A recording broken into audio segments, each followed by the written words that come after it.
Estamos hablando de la ley más trascendental que ha tenido la historia contemporánea de Navarra, junto con, si se quiere, la Lorafna actual, ¿verdad?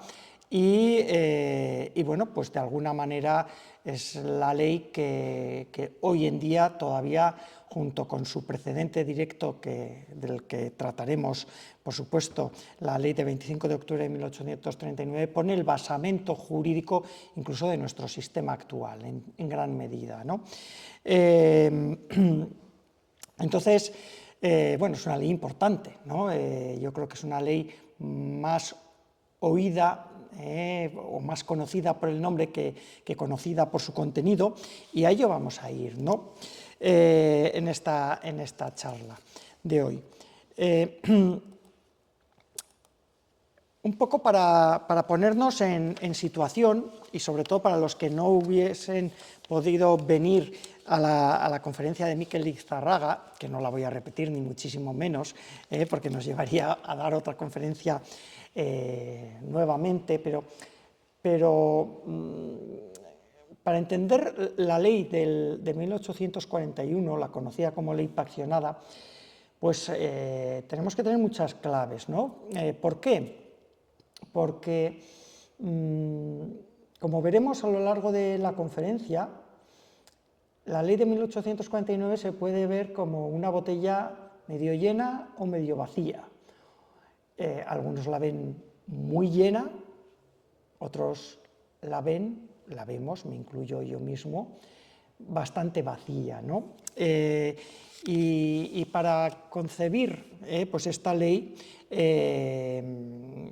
esa perspectiva, pues hay que ir a ese punto de partida, ¿no? Ese final del Reino de Navarra que lleva como título pues estas jornadas en las que estamos, ¿verdad? ¿Por qué?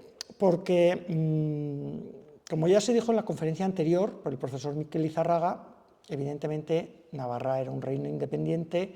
No voy a retrotraerme incluso a la Alta Edad Media, ¿no? pero desde luego pues con un cuerpo jurídico plenamente establecido ya desde el siglo XIII, el Fuero General de Navarra, y un reino que va a ser conquistado entre 1512 y 1522,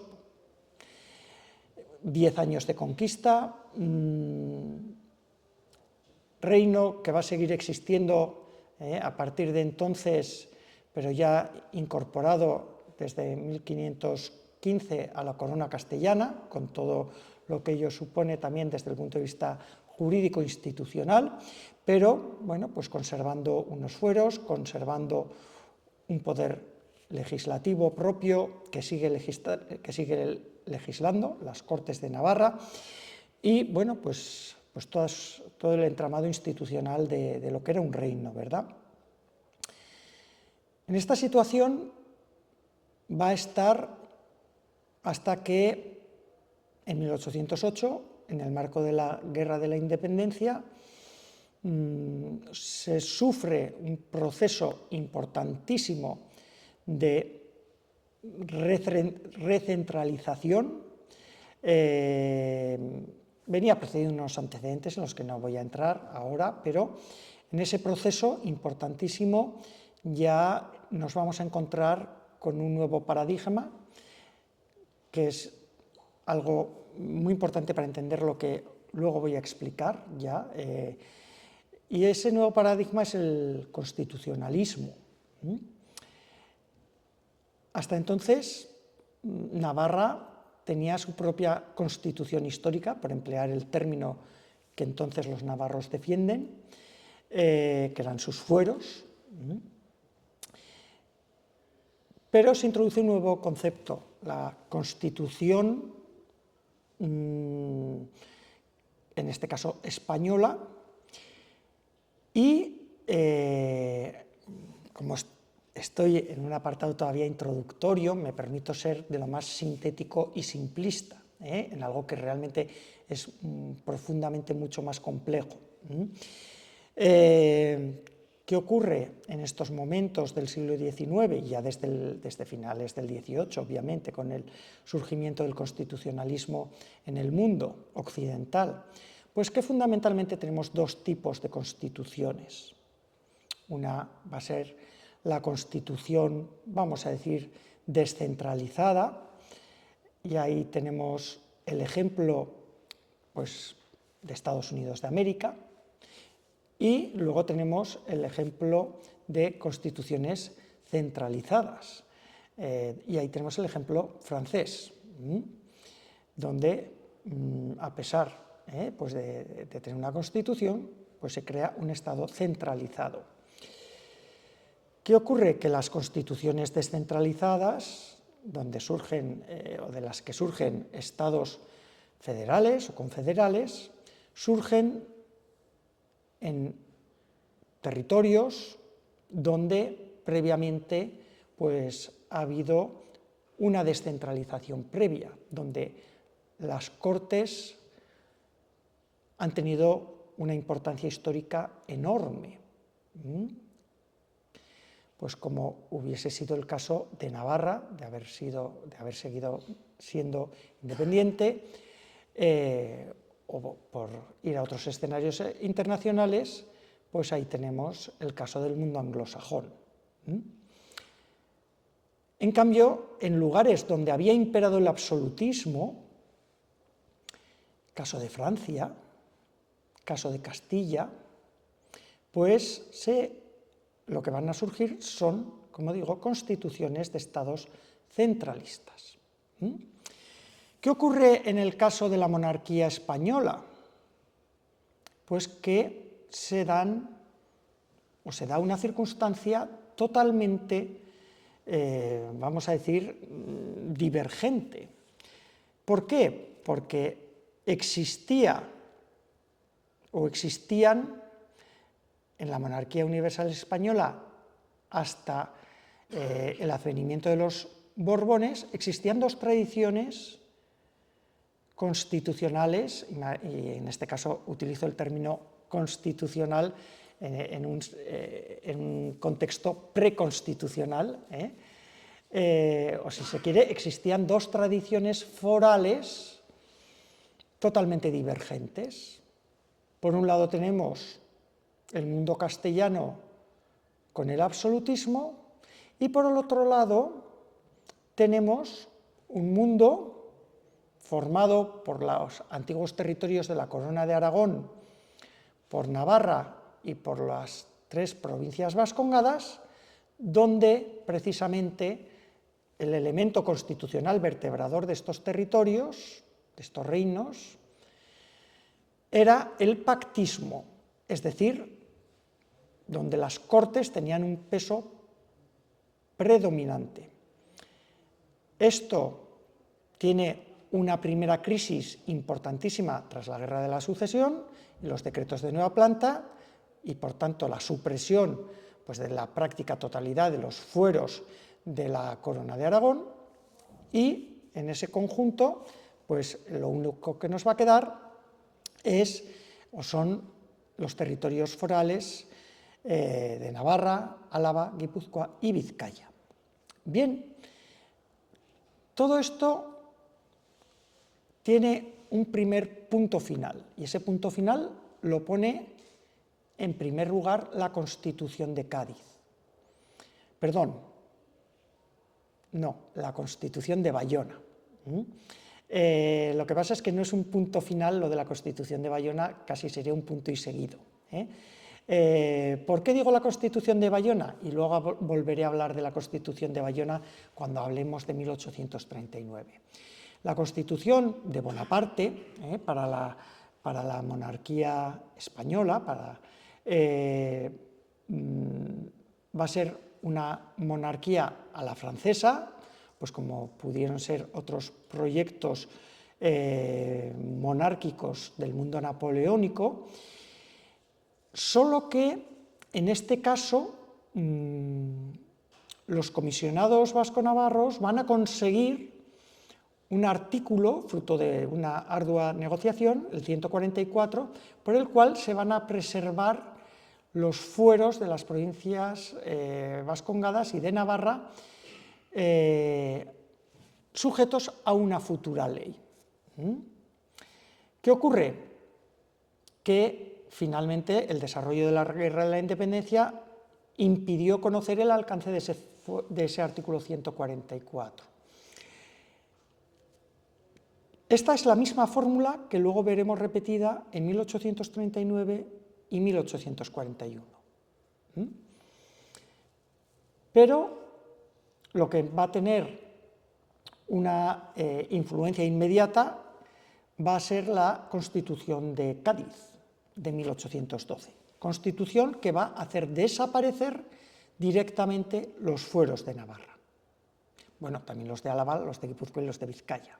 Navarra va a pasar a ser una provincia más de la monarquía española. ¿Qué va a ocurrir? Pues que luego se va a volver a restablecer el absolutismo y la Constitución de Cádiz pues realmente pues no va a tener una vigencia práctica pues real, efectiva en Navarra, ¿no? En el poco periodo, en el cortísimo periodo en el que los ayuntamientos navarros van a proclamar la Constitución, ¿no? ¿Qué ocurre? Pues que luego viene, como digo, pues se restablece el absolutismo. ¿Y cuándo se va a volver a establecer la Constitución de Cádiz? Y por tanto, otra vez van a estar derogados los fueros de Navarra en el trienio liberal o trienio constitucional. Lo que pasa es que en la práctica, durante el trienio, Navarra va a estar sumida en una suerte de guerra civil, con lo cual, pues tampoco, vamos a decir, nos percatamos demasiado que estos fueros han desaparecido, ¿no? Y luego, pues ya llegamos a nuestro verdadero punto de partida de la conferencia actual, de la conferencia de hoy, ¿verdad?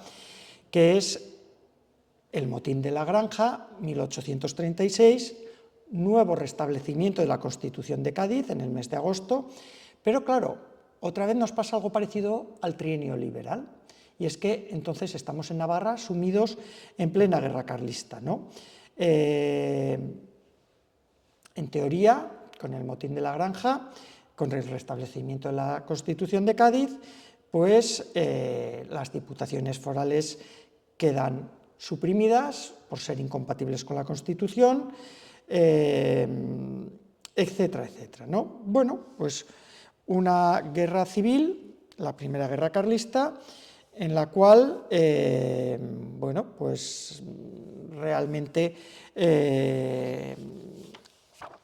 si atendiésemos a lo que es propiamente el restablecimiento del orden constitucional gaditano, pues implicaba, como digo, pues la desaparición de los fueros.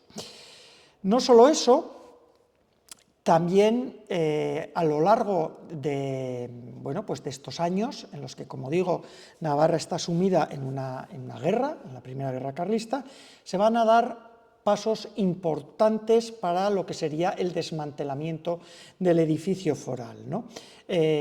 Porque, bueno, pues si no fuese evidente, que lo era, la Constitución de Cádiz, pero, bueno, pues tenemos ejemplos, pues como el nuevo mapa provincial de 1833, que va a tener fatales consecuencias para los territorios forales, porque pues, las provincias se plantean de manera arbitraria, reciben el nombre, todas las provincias de España, del nombre de la capital, y bueno, aquí, como un guiño, se permite exceptuar pues de esa, vamos a decir, receta general, y se permite a Navarra mantener el nombre de Navarra, a Guipúzcoa el de Guipúzcoa, a Vizcaya el de Vizcaya, a Álava el de Álava, es decir, no se le llama provincia de Pamplona, provincia de San Sebastián, provincia de Bilbao, provincia de Vitoria, que sería, como digo, la fórmula anterior. Pero no deja de ser algo meramente simbólico. Otra cuestión importantísima, que va a tener unas consecuencias directísimas, en ese rodillo centralista, en 1834, Martínez de la Rosa suprime los consejos. Esto supone también suprimir el Consejo de Navarra. que era el único consejo que estaba fuera que tenía sede propia, ¿no? En este caso en Pamplona, y que no estaba vamos a decir, en Madrid, ¿no? Bien, se le mantiene la denominación de Consejo Real al Consejo de Navarra, pero en la práctica lo que nos vamos a encontrar es que se establece para toda España un mismo sistema de justicia. Hasta entonces, el Consejo Real de Navarra era, por traerlo a terminología actual que la entendamos todos, era el Tribunal Supremo pues de Navarra, y todos los juicios acababan ahí en el Consejo. A partir de ahora, pues se nos va a imponer pues el Tribunal Supremo de España, ¿no? Desde entonces pues hasta hoy, ¿no? Por supuesto que la Corte Mayor va a ser suprimida, etcétera, etcétera, ¿no? Y bueno, pues ese desmontaje de toda la justicia va a seguir en 1835, etcétera. Bueno, en definitiva, para cuando llegamos al final de la Primera Guerra Carlista y, en definitiva, a la Ley de 25 de octubre de 1839, se habían dado unos pasos ya muy, pero que muy importantes en el desmontaje de lo que sería bueno, pues el edificio foral, ¿no? Y llegamos así a una ley que es clave para entender la ley paccionada, es decir, no se puede entender la ley paccionada, la ley de 16 de agosto de 1841, sin entender la ley de 25 de octubre de 1839. ¿Por qué? Pues porque sencillamente la ley paccionada es el desarrollo de esta ley de 25 de octubre de 1839. O dicho de otra manera, la ley de 25 de octubre de 1839 dice que tiene que desarrollarse una ulterior ley, que será esta ley paccionada. Bien, primera idea. La primera idea para entender qué ocurre con los fueros. Conforme avanza la guerra carlista y se va afianzando la monarquía isabelina y se va consolidando pues, el Estado constitucional, el tema pues, de los fueros de Navarra, de los fueros de Álava, los de Guipúzcoa, los de Vizcaya, va cada vez, vamos a decir, cobrando más peso, más fuerza en el debate político, ¿no? y en la causa bélica también, ¿no? Y al final, bueno, pues la sociedad misma estaba dividida respecto de la necesidad de la reforma de los fueros. Evidentemente Navarra pues era predominantemente carlista, no lo vamos a negar, pero bueno, ya empezaba a haber un debate sobre qué ocurrir sobre el particular, ¿no? Ya el tema dinástico, por supuesto que ahí estaba, pero cada vez pues era más que evidente que si concluía la guerra, independientemente de que la ganase una u otra parte, pero básicamente pues el tema de los fueros era un tema capital, ¿no? Había quienes abogaban por la supresión total de los fueros o, en su defecto, por una amplísima reforma de los fueros. Evidentemente, esta era una postura muy liberal. Pesaba dentro de ese liberalismo navarro una posición más reformista que puramente abolitoria, las cosas como son. Había, vamos a decir, intereses económicos importantes dentro también de esta, bueno, vamos a decir, de esta postura, porque, bueno, pues el abolir los fueros, entre otras cuestiones, suponía abolir las aduanas, y por tanto, bueno, pues ¿qué os voy a decir? Ahora que estamos en plena discusión mundial sobre los aranceles, bueno, pues este era uno de los aspectos centrales, ¿no?, de esos debates, ¿no? Bien, en cualquier caso, sí que vamos a encontrarnos dentro del liberalismo con una amplia y muy distinta posición respecto de este particular, ¿no?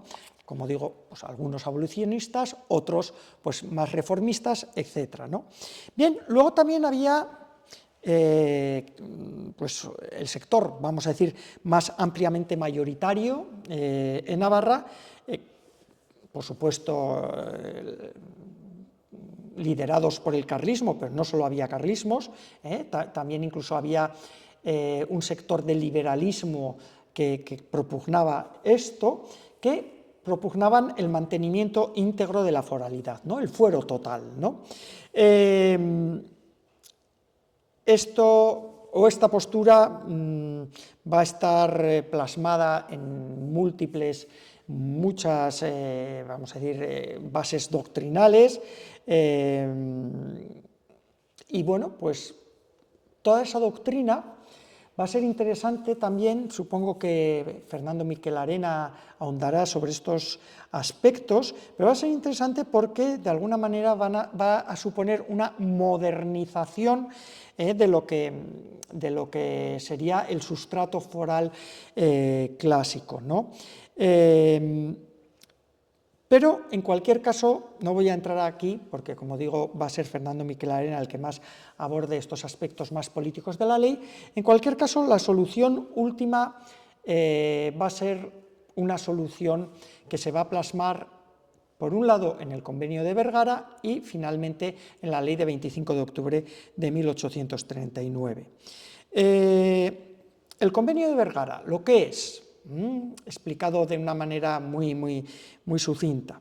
Bueno, va a ser el compromiso formal que va a contraer Espartero en la villa guipuzcoana de Vergara el 31 de agosto de 1839 con el general carlista Maroto, con el que se da fin a la guerra.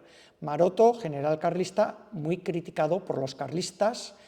Si hay aquí alguien de estirpe carlista, pues sabrá que a Maroto en Navarra se le llamaba el traidor, por esto. Bien, pues lo que a mí me interesa destacar, por lo que tiene de jurídico, es que el duque de la Victoria, el general Espartero, pues va a decir o va a recomendar con interés al Gobierno el cumplimiento de su oferta de comprometerse formalmente a proponer a las Cortes la concesión o modificación de los fueros, ¿no? Bien, ese compromiso adquirido por Espartero en el Convenio de Vergara, pues va a seguir su curso, y lo interesante aquí, lo interesante desde el punto de vista jurídico, va a ser que ese compromiso se va a concretar en esta ley de 25 de octubre de 1849. Como he dicho al principio, va a ser la ley anudada, la ley paccionada más importante en la historia contemporánea de Navarra, ¿no?, más la Lorazna actual. ¿Por qué? Porque va a ser la base constitucional, pues, de todo el derecho posterior que tenemos aquí en Navarra, hasta la actualidad. Porque, entre otras cuestiones, la tenemos metamorfoseada en la Constitución española. Nuestros derechos históricos actuales devienen de aquí. Bien, es una ley, por otro lado, nada original.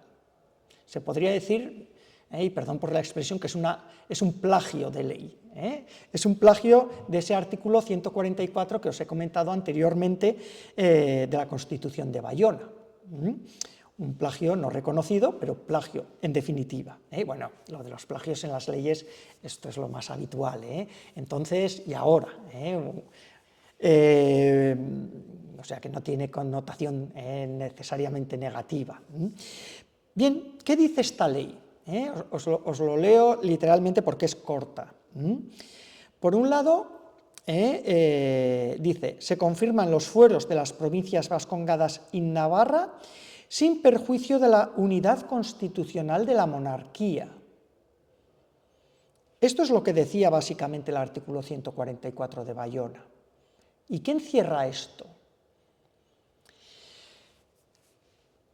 Uno de los aspectos más importantes, la gran novedad que trae el constitucionalismo respecto a las leyes del antiguo régimen, es que el constitucionalismo introduce una especie de pirámide normativa. El vértice superior de esa pirámide es la Constitución, y por debajo de la Constitución están el resto de leyes. ¿Qué ocurre? Que ese resto de leyes tienen que ser leyes constitucionales, porque si no atienden a la Constitución, si no están alineadas con la Constitución, pasan a ser inconstitucionales, es decir, quedan fuera de la Constitución. Trayéndolo a nuestro caso, trayéndolo a este 25 de octubre de 1839, vuelvo a repetir el sintagma: se confirman los fueros de las provincias vascongadas y Navarra sin perjuicio de la unidad constitucional de la monarquía. Suena bien. Es decir, ¿qué fueros quedan para Navarra y también para las provincias vascongadas? Aquellos fueros que son constitucionales, que no atentan contra la Constitución española. Es decir, y pongo ejemplos, Navarra hasta este momento era un reino. Si la Constitución española de 1837 dice que España es un solo reino formado por las provincias de tal, tal, tal y tal, no cabe el reino de Navarra. Es decir, el reino de Navarra no entra dentro de la unidad constitucional, es decir, el reino de Navarra desaparece. Si la Constitución española establece un sistema de justicia, una planta judicial, en la que se describe cómo es ese sistema de justicia, y Navarra tenía un consejo mayor, un consejo del reino, tenía la corte mayor, etcétera, etcétera, pues todo eso desaparece. Si Navarra tenía una hacienda propia, pues esa hacienda desaparece. Si Navarra tenía un sistema militar, es decir, lo que hoy denominaríamos un ejército propio, y la Constitución española habla de un solo ejército, el ejército navarro desaparece. Suma y sigue, suma y sigue, suma y sigue, la ley de 1839 hace desaparecer de un plumazo pues, el derecho de Navarra, o la mayor parte, la inmensa parte del derecho y las instituciones de Navarra. Bien, es decir, de pasar de ser un reino con sus instituciones, me he dejado, por cierto, la institución más importante, las Cortes. Evidentemente, si la Constitución española establece un único poder legislativo central, pues las Cortes de Navarra desaparecen y Navarra se queda sin poder legislativo, sin capacidad de hacer leyes. Bien, todo eso en dos líneas. Se confirman los fueros de las provincias vascongadas y Navarra sin perjuicio de la unidad constitucional de la monarquía. Y el segundo inciso es el que da paso a la ley paccionada. ¿Qué dice? El Gobierno, tan pronto como la oportunidad lo permita y oyendo antes a las provincias vascongadas y a Navarra, propondrá a las Cortes, evidentemente a las Cortes españolas, ya han desaparecido las de Navarra, la modificación indispensable que en los tales mencionados fueros reclamen el interés de las mismas, conciliado con el general de la nación y de la Constitución de la monarquía, resolviendo, entre tanto, provisionalmente y en la forma y sentido expresados, las dudas y dificultades que puedan ofrecerse, dando de ella cuenta a las Cortes. Es decir, que Navarra, para desarrollar esa futura foralidad, esos, vamos a decir, ya resquicios que le quedan de los fueros, esas reliquias, pues tendrá que elevar a las Cortes pues esa modificación pues para ver qué queda de esos fueros, ¿no? En definitiva, pues tendrá que desarrollar una futura ley que será la ley paccionada. Pero claro, no es una ley que desarrolla Navarra motu propio, es una ley que está atada a una negociación con el Estado, ¿no? Bueno, esta ley realmente es una ley, la ley de 1839, es una ley que bueno, pues se ha escrito todo y más, y ha sido profundamente criticada en Navarra, pero muy profundamente criticada, pues yo me atrevería a decir que hasta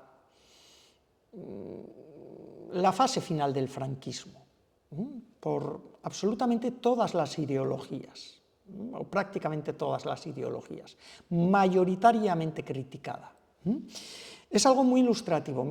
Os voy a leer la opinión que merecía esta ley al jurista más relevante que ha tenido Navarra en la primera mitad del siglo XX, Luis Oroz Zabaleta, que fue el secretario durante muchísimos años de la Diputación Foral de Navarra y que podríamos considerar políticamente neutro. De neutro no tenía nada, pero era una persona que, siendo niño, firmó la protesta foral de Navarra con la gamazada, que no era mayor de edad, y luego fue secretario de la Diputación, pues en todos los regímenes políticos que pues desde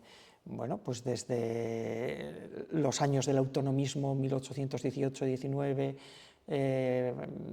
luego durante la dictadura de Primo de Rivera, durante la Segunda República y durante el primer franquismo, para que veamos qué trayectoria tuvo. Bien, por eso digo lo de neutro, aunque no era neutro. Bueno, pues en un libro que tenía, que era el manual que tenían que estudiar todos los que quisieran ser, hoy diríamos, funcionarios de la Diputación o de cualquier ayuntamiento navarro, o sea, esto era la doctrina oficial de la Diputación Foral de Navarra, decía: la promulgación de esta ley es sin duda alguna uno de los hechos más funestos de la historia de Navarra.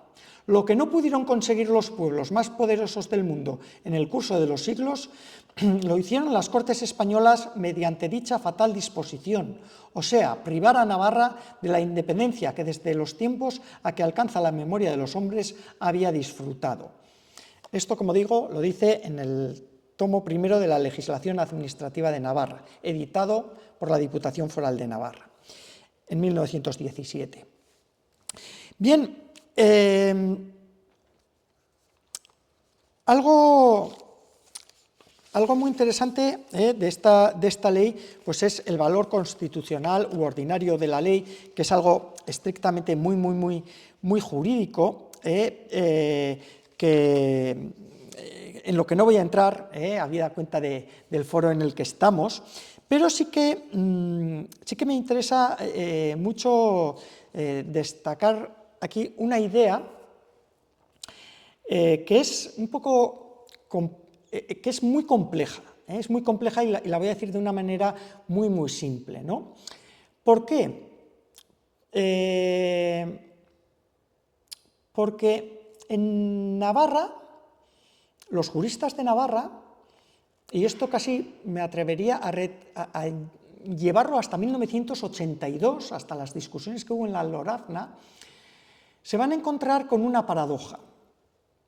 Por un lado, la opinión inmensamente mayoritaria de los juristas, acabo de leer el testimonio de Luis Oroz, pero podría ir atrás en el tiempo y leer testimonios análogos, pues por ejemplo de los éuskaros, de Arturo Campión, etc., o incluso ir y adentrarnos, por supuesto que en la Segunda República, pero también en los primeros años del franquismo, juristas que son profundamente críticos con esta ley, pero que, paradójicamente, y eso se ve muy bien en 1893 con la defensa de la gamazada, paradójicamente, al ser el derecho positivo, al ser de lo poco a lo que nos agarremos, también se ven en la tesitura de tener que defender la constitucionalidad de esta ley, y defenderla, porque nos vamos a encontrar que a partir de este año también, desde Madrid, y eso lo vemos claramente con la gamazada,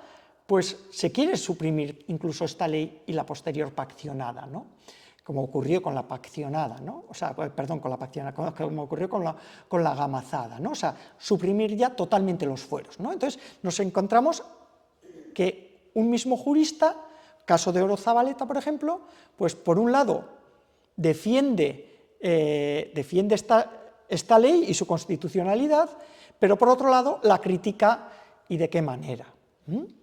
Bueno, pues esto nos vamos a encontrar en Navarra. ¿Más cuestiones? Pues ya doy un salto a la propia ley de 1841. A ver, entre el 25 de octubre del 39 y el 16 de agosto del 41 hay unas negociaciones complicadísimas, difíciles, muy estudiadas, muy conocidas, en las que no voy a entrar porque no tengo tiempo, ¿no?, entre Navarra y Madrid. Como digo, yo voy a la parte más jurídica del tema, ¿no? Esa elaboración de la ley, esa negociación de lo que se le llama la reforma de los fueros de Navarra, va también a ir muy de la mano de las provincias vascongadas. Al final se van a seguir estrategias distintas. En cualquier caso, la solución navarra, distinta, como digo, a la de las vascongadas, pues se va a concretar en esta ley de 16 de agosto de 1841. Una ley que consta de 26 artículos, donde se regulan cuestiones relativas a la organización política, administrativa y judicial de la provincia de Navarra. También, quizás lo más conocido de todo, el régimen fiscal, el régimen impositivo, también los bienes de la corona. Bien, decía al principio, puedes ver la botella medio llena o puedes ver la botella medio vacía. Si la ves medio llena, pues te quedas pues con todo lo que regula la ley. Si miras a los antecedentes, pues la botella queda, perdón por la ordinariez, queda solo el culico de la botella, de lo que fue la botella llena en su día, ¿no? Bien, realmente, pues lo que vamos a tener con esta ley, pues son una serie, bueno, pues de competencias, diríamos hoy, que le van a quedar a Navarra, que le seguimos llamando fueros. Bien, esta ley, como la anterior, va a tener una valoración profundamente crítica por parte de los navarros. El más crítico, hablará de él seguramente Fernando Miquel Arena, el antiguo síndico de las Cortes, Sagaseta de Ilurdoz. Va a escribir una obra demoledora, Fueros fundamentales de Navarra y defensa legal de los mismos, que fue secuestrada y que, bueno, pues él propugnaba que solo las Cortes de Navarra tenían la facultad soberana e irrenunciable de reformar los fueros, y puesto que Navarra era un reino, pues de reino a reino se tenía que tratar esta reforma, ¿no? Bien, bueno, la doctrina que hay sobre este particular pues fue abundantísima, ¿no? Tengamos en cuenta que los navarros habían vivido de tener un reino, de tener aduanas, de tener una justicia propia, de tener una hacienda propia, de tener un sistema militar propio, de tener un poder legislativo propio, a desaparecer todo aquello, ¿no? Entonces, claro, pues realmente la crítica pues fue brutal, ¿no? Vuelvo a traer las palabras de de Orozabaleta, no solo porque, como digo, es el jurista más importante que tenemos en la primera mitad del siglo XX en Navarra, sino también porque, como digo, sus palabras estaban en el manual editado por la Diputación de uso obligado para todo navarro que quería acceder a la función pública. Ahí es nada, ¿eh? Pues en su estudio de la ley paccionada, dice Orozabaleta, los autores del convenio, se refiere a la negociación de esta ley, han dejado a los derechos de Navarra en el más completo abandono y que, dejando de lado las consideraciones a que se presta este acto 100 veces más vituperable que la conquista realizada por Fernando el Católico, nada menos, queremos dejar bien sentado para los que estiman que Navarra disfruta de una situación privilegiada, que a cambio de los escasos derechos que le fueron reconocidos en el convenio, perdió este antiguo reino la libertad que desde el comienzo de los siglos había disfrutado. Así comprenderán que lo perdido valía incomparablemente más de lo que se conserva. De un reino independiente y soberano pasó Navarra a la categoría de una mera provincia española, con alguna mayor independencia administrativa y económica que las demás. Bien, este es el comentario, como digo, que merecía al jurista más importante de la primera mitad del siglo XX. Y esta es la idea general que tenían pues, la inmensa mayoría de los juristas navarros de la primera mitad del siglo XX, fuesen de izquierdas, fuesen de derechas, fuesen nacionalistas vascos, fuesen carlistas, fuesen lo que fuesen. Bien,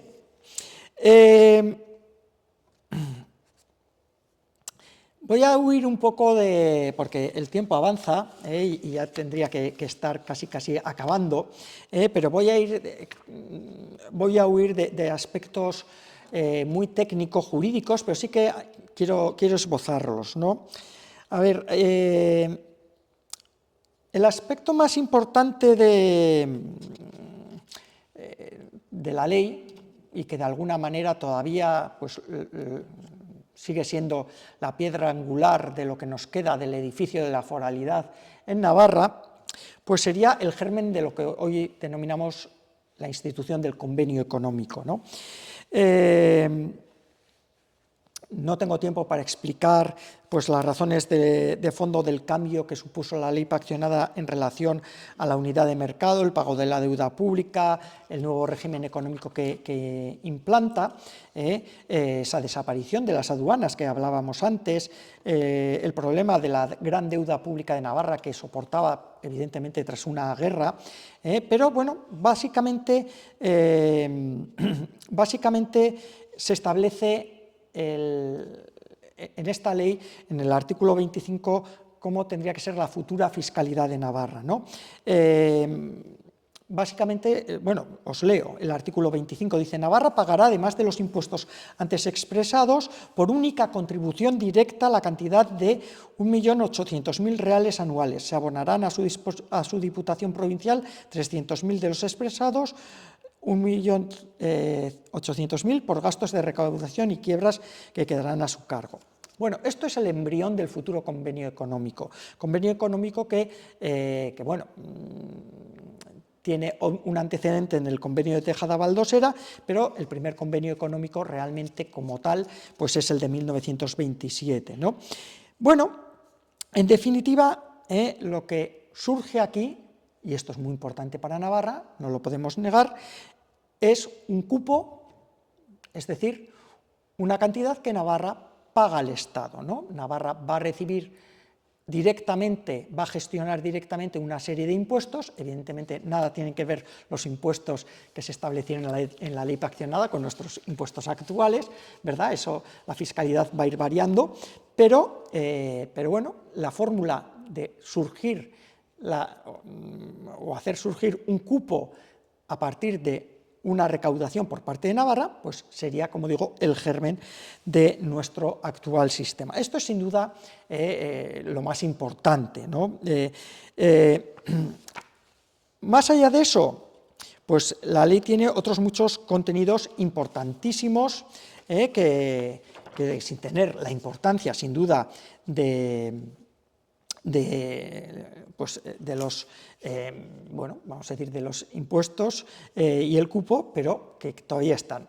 Algo que ahora igual no lo vemos tan importante, pero que sí que fue muy importante hasta 1982, pues que Navarra va a seguir teniendo una administración propia en merindades. Otro aspecto muy importante, importantísimo, hasta la actualidad, pues que va a seguir teniendo plena vigencia el derecho foral privado de Navarra. Cuestión muy distinta es qué evolución tuvo ese derecho foral privado de Navarra, y muy especialmente el Fuero Nuevo de 1973, de una hechura, bueno, pues vamos a decir, muy poco acorde con aquellos tiempos ya vamos a decir, de lo que requería la sociedad navarra en 1973, perdón. Otro aspecto muy importante que va a tener también la ley paccionada es el mantenimiento en Navarra del sistema tradicional de aprovechamiento de bienes comunales.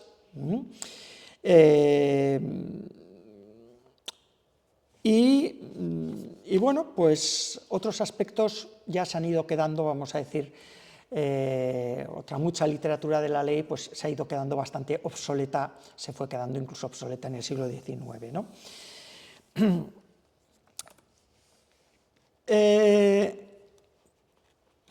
Y ya voy mirando hacia el final, ¿no?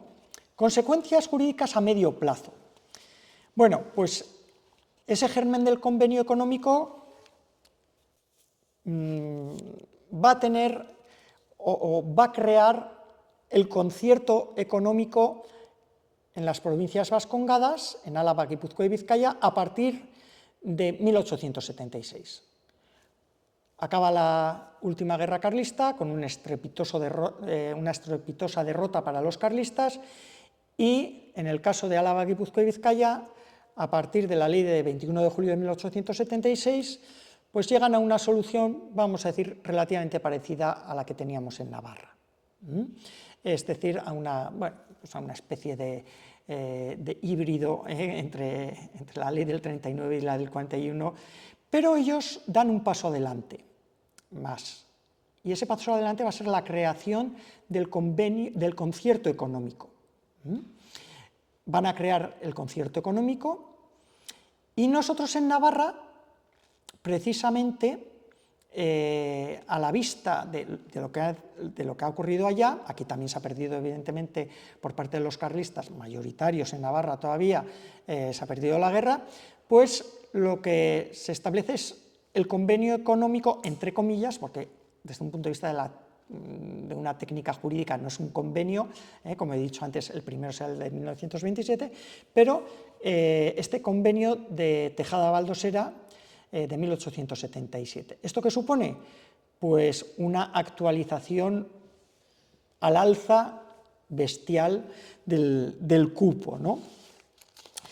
Y bueno, pues obviamente la opinión pública navarra, pues evidentemente fue muy crítica, profundamente crítica con este convenio, y precisamente su crítica la basaban en la ley de 1841, lo que os decía, ¿no? Esa situación de, por un lado, ser muy críticos con la ley del 41, pero por otro lado, defenderla cuando era el único agarradero para defender algo, ¿no? En este caso, para ir en contra del convenio de Tejada-Valdosera, ¿no? Y luego vamos a tener pues, las consecuencias también jurídicas a largo plazo. Ya lo he adelantado antes, y aquí ya voy acabando.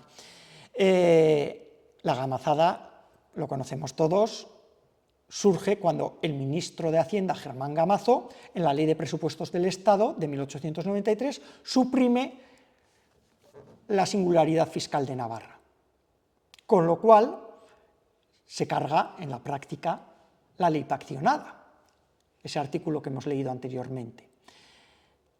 Los navarros, como sabéis, en un ejercicio de manifestación pública como nunca ha habido en la historia de Navarra, salen a las calles, se levanta por suscripción popular el monumento a los fueros, la Diputación pues, y los ayuntamientos y todo, bueno, instituciones y pueblo llano a una, se hace el libro La protesta foral de Navarra, etcétera, etcétera, etcétera, y pues la gamazada es un triunfo.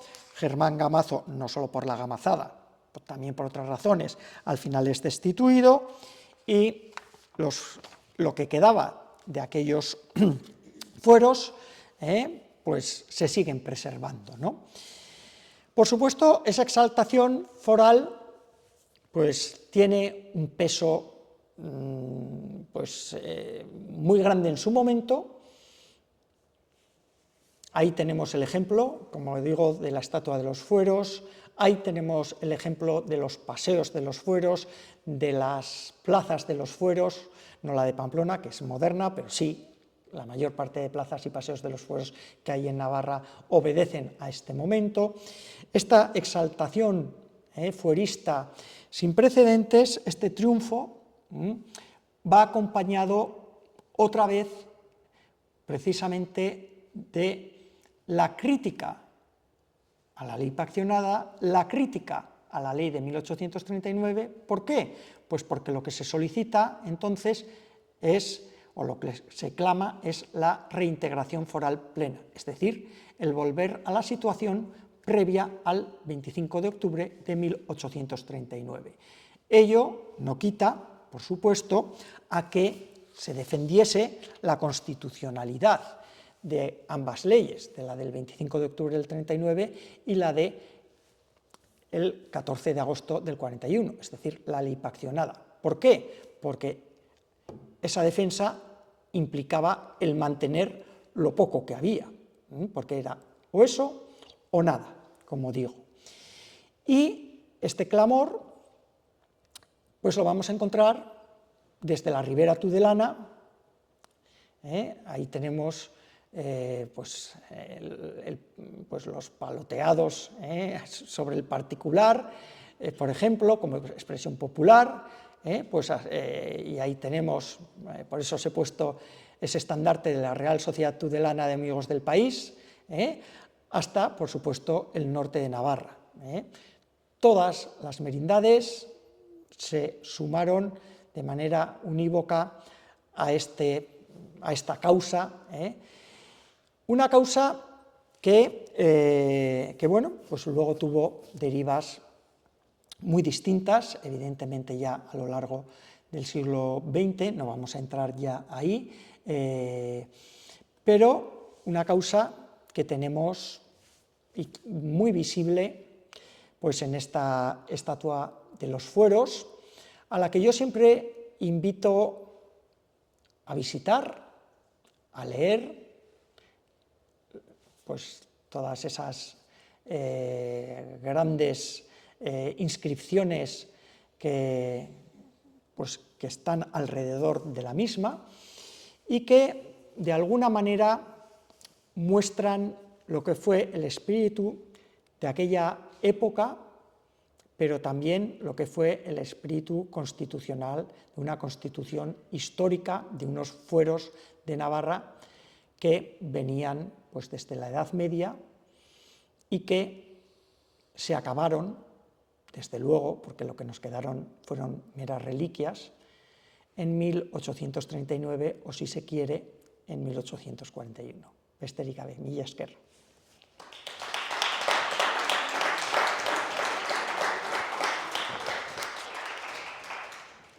Pues no sé, ¿alguna pregunta, alguna intervención?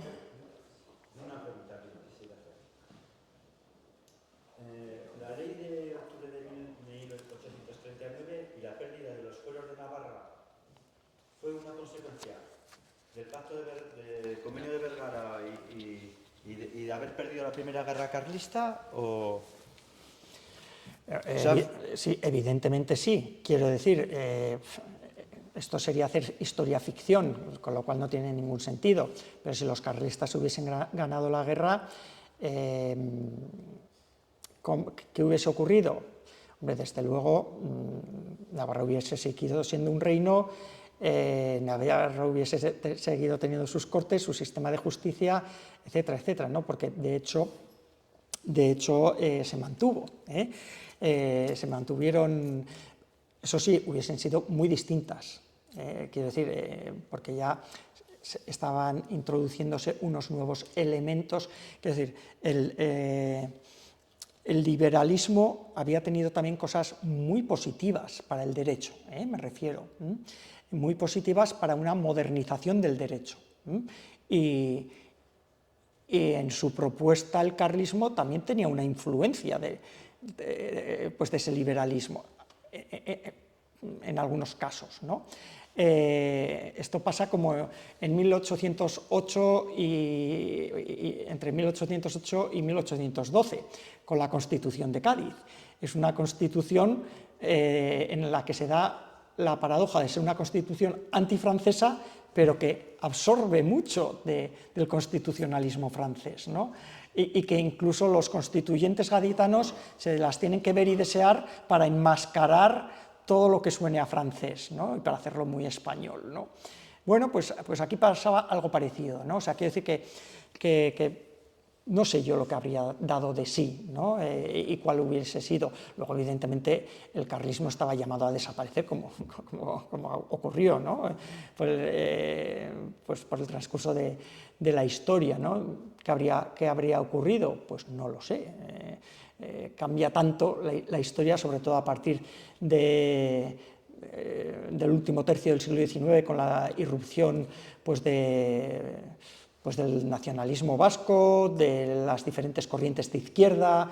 Claro, es que el mundo es tan distinto que es imposible aventurar, hacer historia ficción, ¿no? Pero bueno, es cierto, yo creo que es evidente que bueno, pues esa postura incluso del liberalismo más pro fueros, que también existía, y que coexistía pues, con unas posturas, vamos a decir, carlistas. No me estoy refiriendo en el ámbito de la guerra, sino en los momentos no bélicos, y ahí tenemos el ejemplo de la Sociedad Euskara de Navarra, donde gente de ideología carlista y liberal coexistían sin problema y remando en la misma dirección, una dirección muy pro lo que sería propiamente una reintegración foral plena, ¿no? Entonces, no sé, es difícil responderte, ¿no? Pero bueno, la historia fue la que fue. Otra cosa. Bueno, entonces más o menos me has contestado a lo que te voy a preguntar, pero la Segunda y la Tercera Guerra Carlista no tuvo también no habría un germen ahí de la gente de poder, o sea, de querer recuperar. Pregunto, aparte de... Bueno, la Segunda Guerra Carlista en nuestro territorio no tuvo incidencia. O sea, sería la Tercera Guerra Carlista, que es la última. Sí, por supuesto, ¿no? Hombre, la Tercera Guerra Carlista fue... a ver, quiero decir, tal y como en la Primera Guerra Carlista las fuerzas podían estar más o menos equiparadas, en la Tercera Guerra Carlista no. O sea, aquello fue un rodillo, las cosas como son, ¿no? Bueno, también, pero bueno, aún hubo, no sé, pero en la última Guerra Carlista eso fue, evidentemente fue un rodillo total, ¿no? Y en ese sentido los fueros estaban muy presentes en la defensa, ¿no? en el imaginario, ¿no? Tal y como en la Primera Guerra Carlista, al principio están más soterrados y luego poco a poco van ganando fuerza, pues en la última era clarísimo, ¿no? Entonces, claro,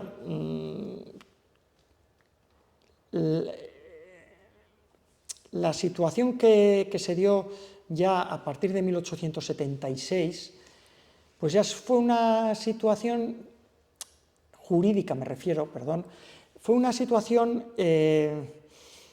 primero, en la que A las provincias vascongadas se les dio la receta, vamos a decir, de Navarra, por un lado, no fue exactamente igual, pero se le asemejó bastante. Pero poco a poco, claro, es que va evolucionando la historia, ¿no? Poco a poco ese derecho se fue, de alguna manera, tecnificando. Y como digo, pues allá se creó el concierto económico, ¿no? Entonces, la tecnificación del derecho, y ahora estamos en un momento dado, bueno, ahora no, desde 1927, en nuestro caso, con el convenio económico. El derecho, y no solo el derecho fiscal o financiero y tributario, el derecho cada vez se ha ido tecnificando cada vez más. Y no solo el derecho foral, en general, el derecho en general, ¿no? Y tal y como hasta entonces, hasta el labrador más iletrado entendía bien qué eran los fueros y daba su vida por ellos, poco a poco el derecho se ha ido complejizando de tal manera pues que casi ha pasado a ser algo únicamente inteligible pues para los juristas, aquí para Tomás Urzenki. Quiere decir que si tú coges hoy día un texto del convenio económico, es que no hay quien lo entienda, porque es complejísimo. O si uno se pone a leer pues, el derecho civil privado de Navarra, es decir, el fuero nuevo, pues es que o uno tiene una base de derecho civil o realmente es muy ininteligible. Con lo cual, esa popularidad de los fueros también, al margen de razones de tipo político y de otras muchas, pero poco a poco también se va también un poco desdibujando con esa tecnificación del derecho. Y eso empieza precisamente ahí en 1876. Yo quería fijarme,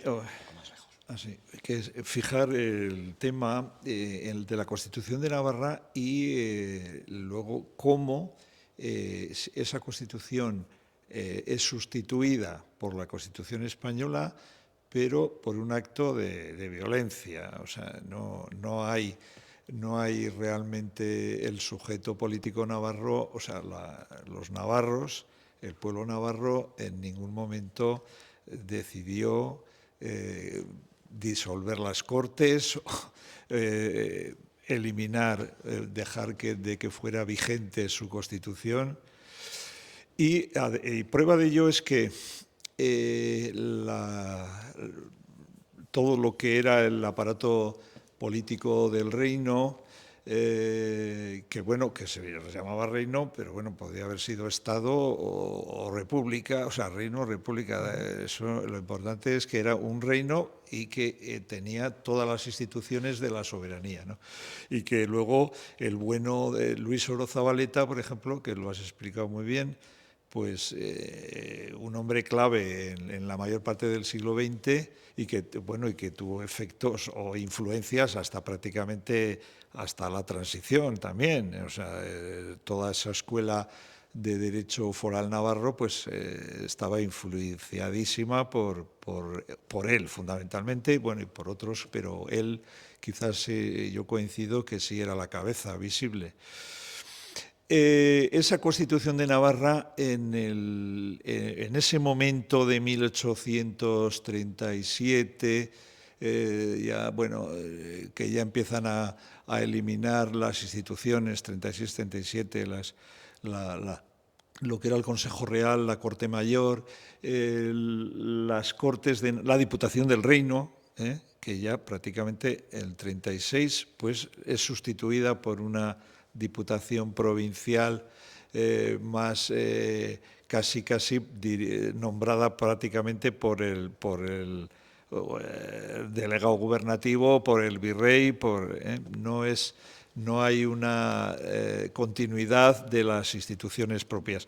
Entonces, lo que quería, en resumidas cuentas, es fijarnos cómo los navarros defendieron, los que pudieron hacerlo lo defendieron con las armas. Ahí está el episodio de León Iriarte y las brigadas de fusileros en el verano del 37, que luego son reprimidas y ejecutados todos sus dirigentes por Espartero en noviembre del 37. Después, en el 39, también los fusilamientos del Puy de Estella, también por Maroto, o sea, muy curioso, Maroto y Espartero limpian a las Fuerzas Armadas Navarras, que también contendientes, pero las limpian, no se fían de ninguna. Eso es muy importante, porque lo que no quiere Espartero ni Maroto es que las Cortes de Navarra continúen y que sobre todo continúe la Constitución de Navarra. Ellos habían combatido en América contra las constituciones que estaban surgiendo ya para entonces en toda América. En 1810 en Argentina, en 1815 en México y en otros sitios, ¿no? Hasta luego en Texas y en San Francisco y en California, en 1840, que la gente no sabe que la Constitución del Estado de California está en castellano y en inglés. Y muchos que promulgaron la Constitución pues eran también de origen navarro o peninsular. O sea que esa vocación de alguna manera de convivir de la Constitución española y la Constitución navarra, como ya se promulgó también en las últimas Cortes de 1829, y por eso en 1830 la Diputación del Reino fue a Madrid para precisamente hacer un convenio político o un contrato político en el que se respetara la Constitución navarra de cara al poder gubernamental español. La Constitución de Estados Unidos, como muy bien has dicho, es un Estado federal y con constituciones de cada Estado, manteniendo una importantísima soberanía, ¿no?, en cada uno de ellos, que podía haber sido, como muy bien dices, podía haber sido. De hecho, hay muchísima literatura, ¿no? Aparte de esa Gaceta de Ilurdoz, pues más tarde ahí tenemos a nuestro Serafín Olave, también, o sea, con un texto constitucional, con esa idea, de alguna manera, de que se pudiera hacer compatible la Constitución de la monarquía española y la Constitución de las nacionalidades o de los reinos que hay en esta zona, ¿no?, en este territorio. O sea, quiero decir que la solución que ha habido es la peor, la violenta, la golpista, no precisamente la evolución democrática y de respeto del derecho. Bueno, ya vale. Sí, una pregunta. Entendiendo que la Constitución de Cádiz de 1812 puede ser un poco el germen de la nación política española, ¿cómo ese acontecimiento, cómo se interpreta o cómo se ve desde Navarra, un poco desde las Cortes de... Bueno, claro, era una época, ¿no?, que era convulsa, pero bueno, ¿cómo se ve desde Navarra ese surgimiento de una nueva Constitución? Bueno, a ver, es también bastante complejo. A ver, por un lado, cómo se vio en su momento. A ver, Navarra fue el último territorio, vamos a decir, que estaba tomado por las tropas francesas, y la última fase pues fue bastante cruenta, ¿no? Entonces, bueno, la gente lo que menos estaba era para saber la literalidad de lo que suponía la literalidad de una Constitución, incluyendo los dirigentes, ¿no? Entonces, la Constitución se había convertido en un símbolo, localidad que era liberada, esto en absolutamente todo el territorio español, era un símbolo el jurar la Constitución y bueno, pues aquí se juró de manera solemne, pero casi era vamos a decir, un rito sin tener un conocimiento real de lo que aquello implicaba, ¿no? Y de hecho, bueno, pues fue bastante, bueno, cuando ya los representantes navarros de la Diputación, pues quisieron, bueno, pues llevar a una situación un poco, vamos a decir, a ver cómo implementamos la Constitución de Navarra, defendieron los fueros. Otra cosa es que al poco ya vino otra vez Fernando VII, se restableció el absolutismo, se restablecieron los fueros, por tanto, etc., ¿no? Ya en el trienio liberal la cuestión fue distinta. Y ahí, quiero decir, fue distinta porque ya se sabía lo que suponía. Y ya en el trienio liberal nos vamos a encontrar con una defensa cerrada de la Constitución histórica, con ese nombre. Y luego ya, pues evidentemente, con la Primera Guerra Carlista, pues es evidente, ¿no? Lo hemos explicado con detalle. Bien, pero es curioso porque el pozo de que en Navarra de que Navarra es contraria a la Constitución de Cádiz ha llegado hasta la actualidad. A mí me llamó la atención positivamente. En el año 2012, en toda España, hubo, bueno, ya no os acordaréis, pero hubo los grandes fastos en relación a la Constitución de Cádiz. A ver, nosotros estamos aquí con la conquista de Navarra, las cosas como son, porque coinciden las efemérides redondas, pero no os acordaréis, pero la matraca que nos dieron con la Constitución de Cádiz fue, bueno, tremenda.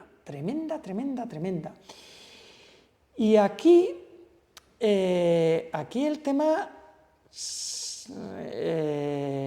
salió muy de puntillas.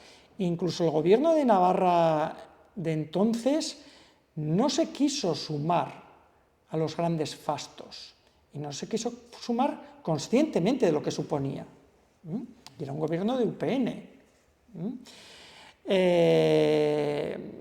Es decir, que aquí yo creo que la memoria histórica de que la Constitución de Cádiz fue nefasta para Navarra la ha tenido pues todo el mundo, y si alguien no la tiene pues es pues por una incultura evidente, vamos, por desconocimiento, quiero decir, pero yo creo que se ha mantenido, sí. Eso es no sé, como, más o menos como con la gamazada. Yo no sé si fue porque una de las cosas que se incidió en la gamazada y de qué manera era también en lo nefasto que había sido también la Constitución de Cádiz para los fueros de Navarra.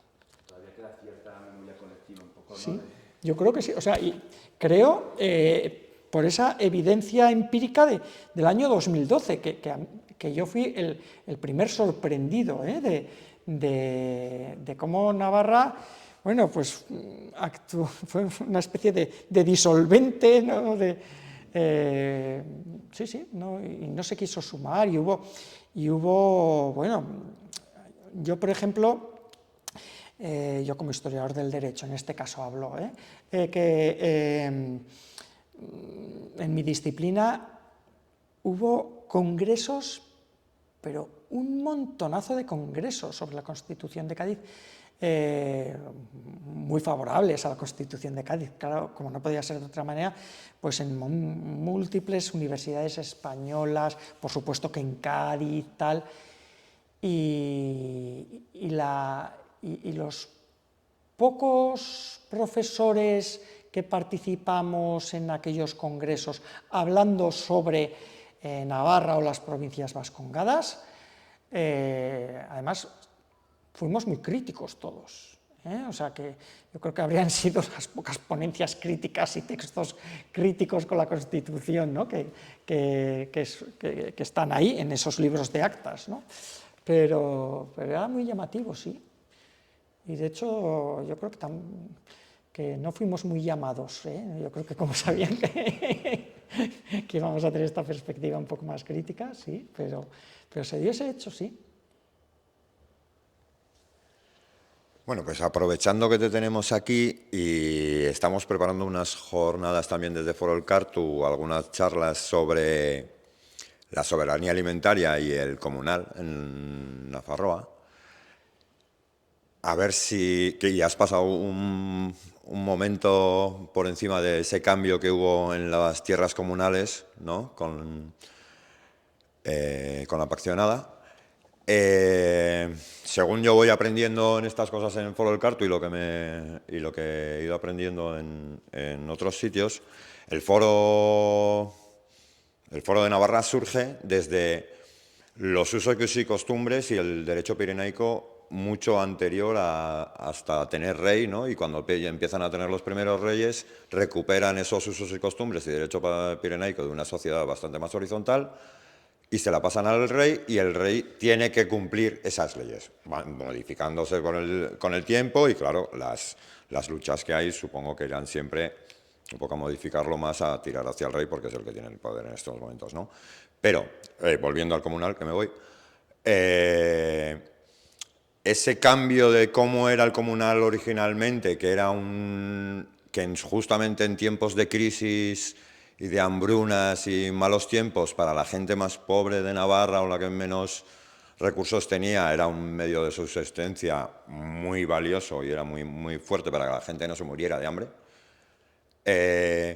¿Cómo fue ese cambio? Si fue muy grande, y en qué nos ha quedado esa legislación del comunal original navarro, o si ha quedado en una cosa muy desdibujada o se parece bastante a lo que había antes.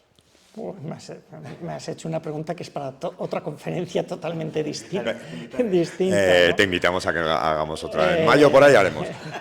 La verdad es que pero si ahora resumiendo o sea, es una respuesta excesivamente amplia la que tendría que dar, tanto por la amplitud temporal de tu pregunta, ¿no? Que tendría que arrancar incluso antes de la Edad Media y acabar pues en el derecho positivo actual, ¿no? O sea, nada menos, ¿no? Pero bueno, realmente, bueno, y luego además que también tiene muchas diferencias en cuanto a los tipos de comunal, porque evidentemente no es lo mismo los grandes comunales, pues yo qué sé, Urbasa, Andía, Limitaciones, etcétera, Bardenas, que luego pasan a ser incluso del rey, ¿no? A comunales pues de que puede tener un pueblo con sus o facerías, incluso comunales internacionales. Es un mundo de una profundísima complejidad, y que incluso actualmente el cambio es jurídicamente muy grande, porque de ser los comunales algo que en la actualidad, me refiero, que se regularon fundamentalmente en el derecho privado, en el Fuero Nuevo, luego pasan a ser regulados por el derecho administrativo, entonces, bueno, es bastante complejo, pero desde luego, bueno, yo creo que lo que es común a lo que serían los comunales históricamente y actualmente, pues es su uso, obviamente, allá donde se mantienen, por supuesto, ¿no? Y ese espíritu que mantiene su uso, ¿no? Entonces, aunque evidentemente las necesidades económicas y sociales actuales pues difieren sustancialmente, por no decir totalmente, de lo que podría ser pues la Edad Media o el antiguo régimen en general, pero bueno, pero yo creo que el mantenimiento de ese comunal hoy día, gracias paradójicamente a la ley de 1841, ¿no? A ese mantenimiento, pues dejan uno de los aspectos más interesantes que tenemos en Navarra en cuanto a nuestro régimen foral actual, ¿no? Y desde luego que duda cabe que hay que intentar mantenerlo, y de qué manera, pues porque bueno, pues el comunal siempre ha estado en peligro,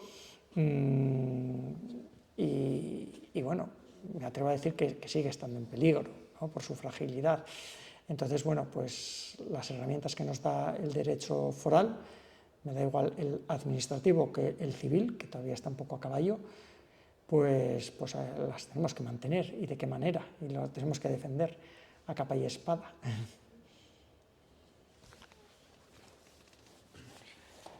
Muy bien, pues muchísimas gracias. Mila esker.